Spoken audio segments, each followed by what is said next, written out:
നമസ്കാരം. ഇന്ത്യൻ സ്വാതന്ത്ര്യ സമരം. ഇന്ത്യൻ സ്വാതന്ത്ര്യ സമരം എന്ന് പറയുന്നത് ഏതാണ്ട് 2.25 നൂറ്റാണ്ടോളം ഫ്രാൻസിനെതിരായിട്ടും ഡച്ചുകാർക്കെതിരായിട്ടും ഈസ്റ്റ് ഇന്ത്യ കമ്പനിക്കെതിരായിട്ടും ബ്രിട്ടീഷ് കൊളോണിയൽ ഭരണത്തിനെതിരായിട്ടും നീണ്ടുനിന്ന യുദ്ധങ്ങളുടെയും രക്തരൂക്ഷിതമായ സമരങ്ങളുടെയും ചെറുത്തുനിൽപ്പുകളുടെയും ഒടുവിൽ നമുക്ക് ലഭിച്ച സ്വാതന്ത്ര്യത്തിൻ്റെയുമൊക്കെ ആകെ തുകയാണ്.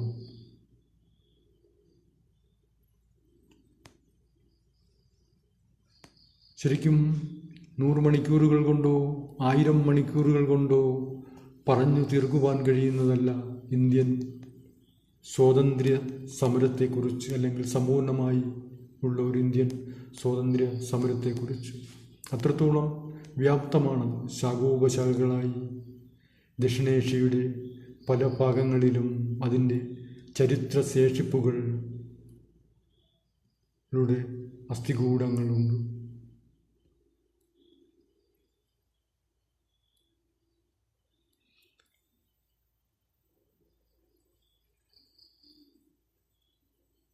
ഇന്ത്യൻ സ്വാതന്ത്ര്യ സമരത്തിന് മുന്നേ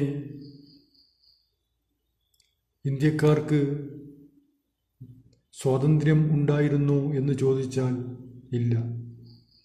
കാരണം അതിനു മുമ്പേ നിരവധിയായ ചെറുതും വലുതുമായ നാട്ടുരാജ്യങ്ങളാണ് ഇന്ത്യൻ ഉപഭൂഖണ്ഡത്തിൻ്റെ ഭരണം കൈയാളിയിരുന്നത്.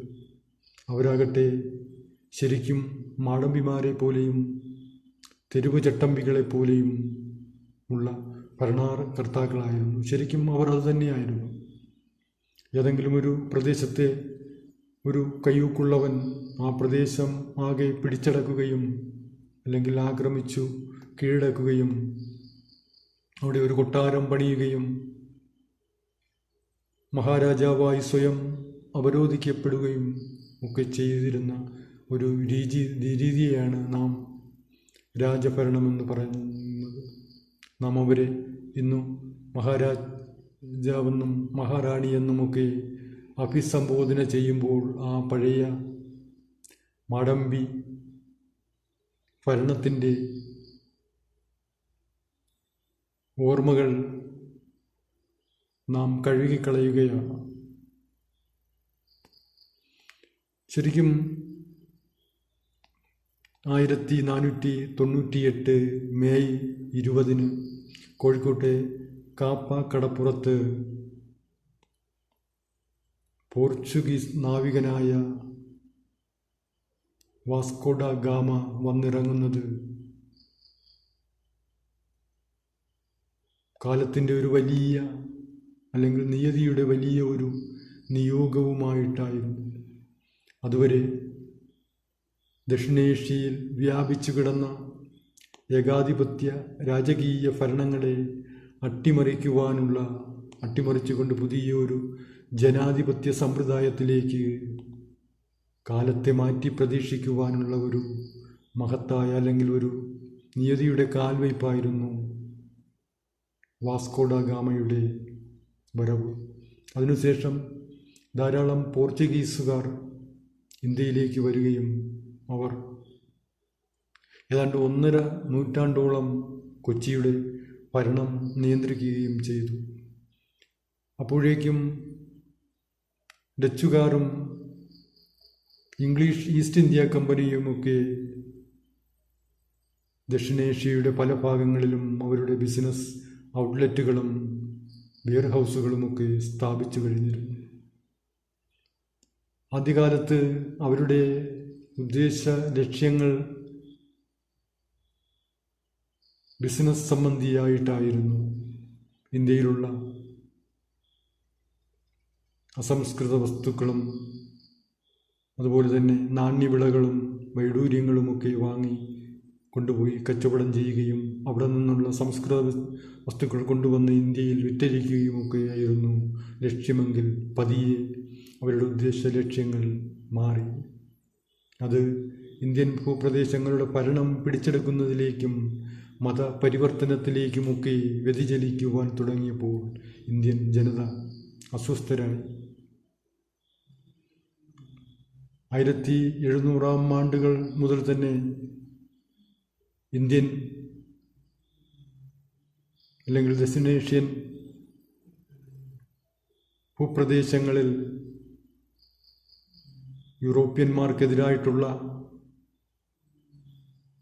സമരങ്ങളും അസ്വാരസ്യങ്ങളും ചെറുയുദ്ധങ്ങളുമൊക്കെ പൊട്ടിപ്പുറപ്പെട്ടു തുടങ്ങി. ചരിത്രത്തിൽ രേഖപ്പെടുത്തിയിട്ടുള്ള ആദ്യത്തെ ബ്രിട്ടീഷുകാർക്കെതിരായിട്ടുള്ള യുദ്ധം അല്ല സമരമെന്ന് പറയുന്നത് സ്വാമിയാർ ലഹളയാണ്. അതൊക്കെ വളരെ വേഗം തന്നെ അവർ അടിച്ചമർത്തി. 1721 ആറ്റിങ്ങൽ കലാപമാണ് നമ്മുടെ ചരിത്രത്തിൽ രേഖപ്പെടുത്തിയിട്ടില്ലാത്ത ശരിക്കും ബ്രിട്ടീഷുകാർക്കെതിരായി നടന്ന ആദ്യത്തെ യുദ്ധം. ആറ്റിങ്ങൽ ദേശത്ത് അന്ന് ധാരാളം കുരുമുളക് കൃഷി ചെയ്തിരുന്നു. അതുകൊണ്ട് തന്നെ അവയൊക്കെ ഈസ്റ്റ് ഇന്ത്യ കമ്പനി പറയുന്ന പൈസയ്ക്ക്, അവർ നിർദ്ദേശിക്കുന്ന പൈസയ്ക്ക് കൊടുക്കണമെന്നുള്ള ഒരു കരാർ ആറ്റിങ്ങൽ കൊട്ടാരവുമായി ഉണ്ടാക്കി. ശരിക്കും ജനങ്ങൾക്ക് അവരുടെ ഉൽപ്പന്നത്തിന് വില കിട്ടാതെ വന്നതോടുകൂടി ജനങ്ങൾ അസ്വസ്ഥരായി.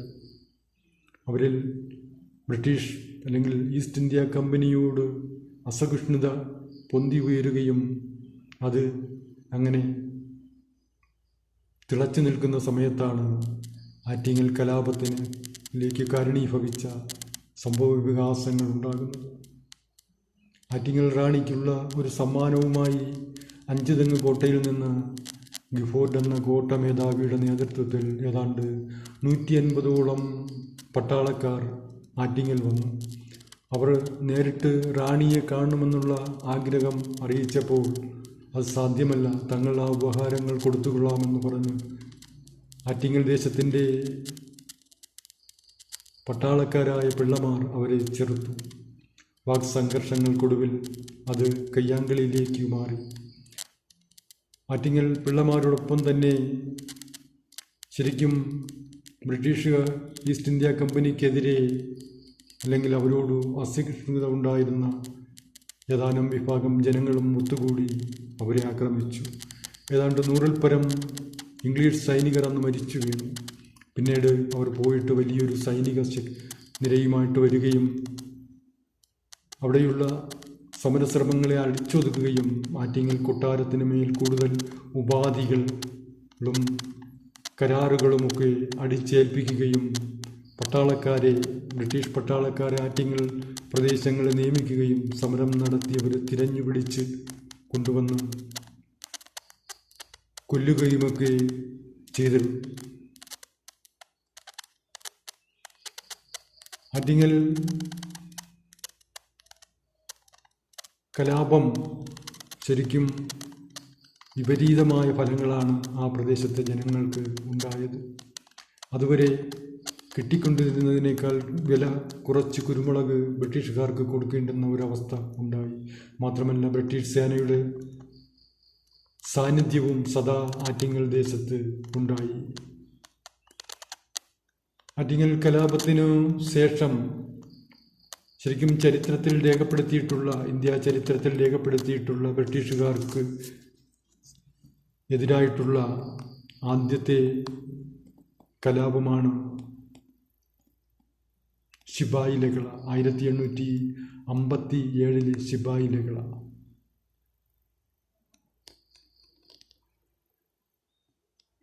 ശിപായി ലഹളയെക്കുറിച്ചുള്ള ഒരു വീഡിയോ തുടർന്നു വരുന്ന